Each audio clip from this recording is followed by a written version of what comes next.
Nick Farage, making friends and influencing people, joining me now. Welcome back to the Sunday Politics. Let me put to you what the editor of The Sun, David Dinsmore, had to say about UKIP today. A lot of his readers may be thinking about voting for you, maybe many do. He says UKIP will peak at the European election and then it'll begin to get marginalised as we get closer to 2015 because there is now that clear blue water between Labour and the Tories. What do you say to that? There may be clear blue water on energy pricing, for argument's sake, but on open-door immigration to Eastern Europe, there's no difference at all. On the benefits of EU membership, there's no difference at all. And when Miliband offers the referendum to match Cameron, even that argument on Europe will have gone. I would say this, the one thing that will keep UKIP strong, heading towards 2015, is if people think, in some constituencies, we can win. Now, I can't sit here right now and say that will be the case, but if we get over the hurdle of the European elections clearly, I think there are grounds to say UKIP can win seats in Westminster. Have you decided what constituency you're going to run? No, Lord, no. Absolutely. But you are going to run? Without any shadow of a doubt. But you can't tell us yet which constituency? I don't know myself, no. Probably not in Scotland would be a very good... The welcome I got in Edinburgh wasn't that friendly, no. Yeah. Well, no. because Edinburgh's not everything in Scotland. We've got to get... my job is to lead us into a European election. I still think we've got a realistic chance of winning those elections. If we do that, we'll have big momentum behind us. Well, you might be the biggest British party in the EU Parliament after the May elections. The National Front is likely to do very well in France as well, according to the latest polls. They've just won a crucial by-election in the south of France. Have you spoken to Marine Le Pen, the leader of the National Front, about joining forces with her in the Parliament? No. I think Marine Le Pen has tried to take the Front National in a different direction to her father. She's talked about modernising it. She's talked about making it the French equivalent of UKIP and not the BNP.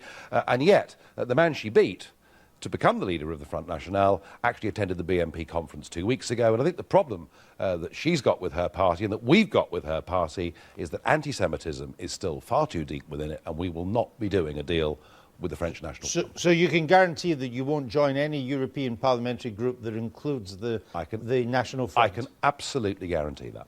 OK. Let's move on to the position here.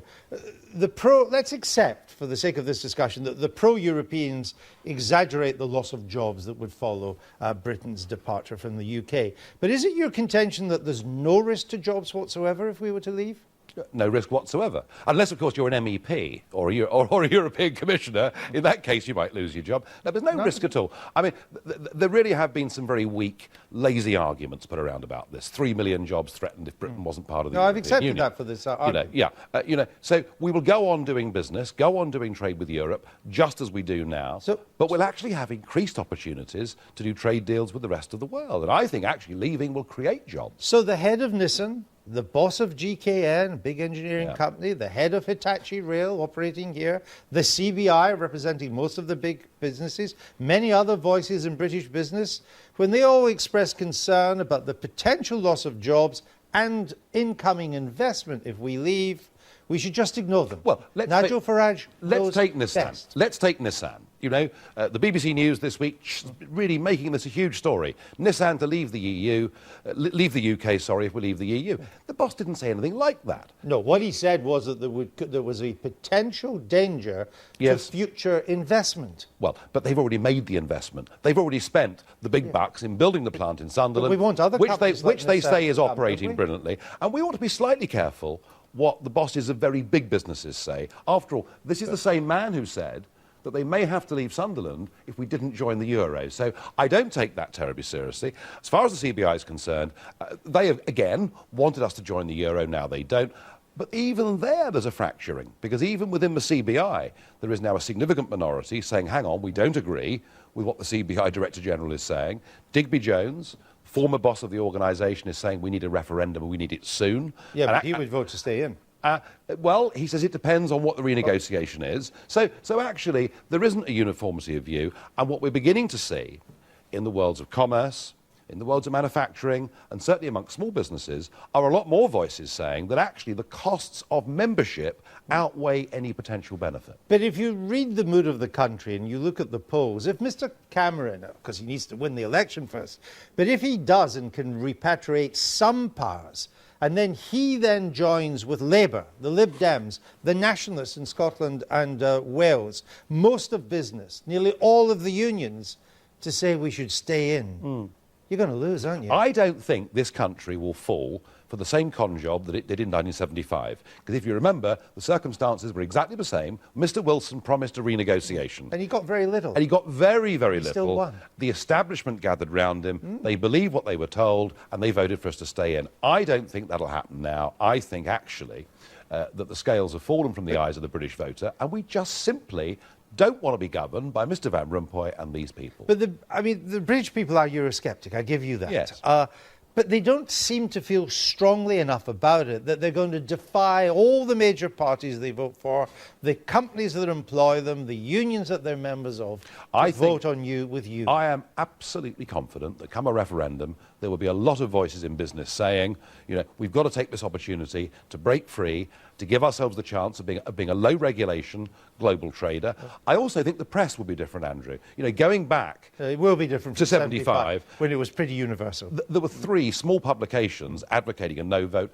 The rest of the establishment said vote yes. That won't be the case this time. If you're wrong and we do vote to stay in, what happens to Nigel Farage? Well, I'll be a loser, won't I?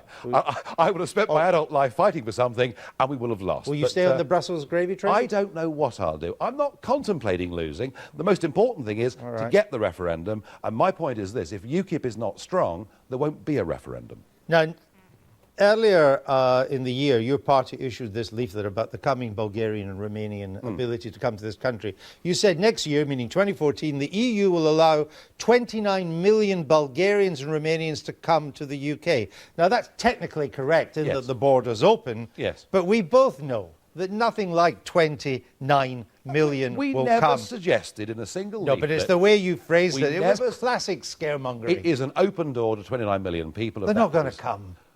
Well, how many will come? Well, now you don't know that, and I don't know that, and the government says so it doesn't know it. So why both take the risk? Well, we both Why know, take the risk? But why make it out that there's 29 million? We both know that both countries aren't going to empty out. I absolutely stand by that wording. It is an open door to everybody in those countries. Yeah, no, we know that, but 29 million aren't going to come. They can if they want to. Yeah, that's true. It's also true that 60 then. million French people could come. Yeah, I know that. And Mr. Hollong's doing his best to send them to us, but there's not 60 million. And indeed, after these countries have joined, we'll do another leaflet saying Mr. Cameron wants to open the door to 70 million people in Turkey. There's nothing we're saying it's there that's wrong. It's scaremongering, isn't it? I wouldn't accept that it's scaremongering. It is a statement of fact of how stupid, our immigration policy is. We've got 1 million young British workers between 16 and 24 without work. I do not accept the argument they're all lazy and useless. A lot of them want work, and we do not need another massive oversupply in the unskilled labour market. Why did you then get such a bad time on BBC's Question Time this week? I mean, you were in a part of the world that's had a lot of East European immigrants into it, but the folks there, they just didn't buy your anti-immigration shtick. Well, do you think that group of people in the room was representative of the voters of Boston? Well, what would make you think it was unrepresentative? Well, when the county council elections... They seem good people and true in Boston? When the county council elections took place this year in Boston, of the 7 county council seats, UKIP won 5 of them and almost won the other 2. I don't think that audience quite reflected that, but that doesn't matter.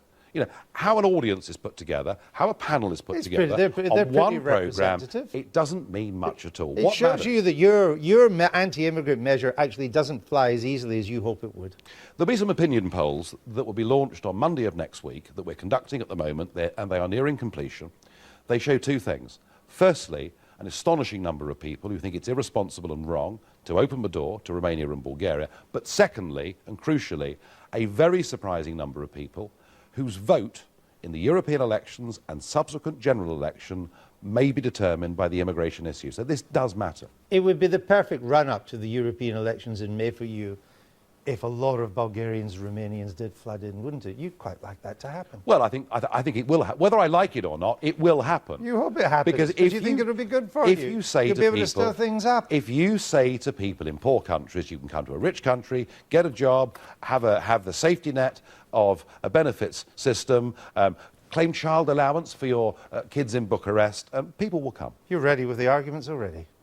You'll be really disappointed if only 10 turn up, won't you? Whether lots come or not, we shouldn't be taking the risk. And yes, we're going to make this a major issue in the European elections. Okay, let's leave it there. Nigel Farage, thank you very much.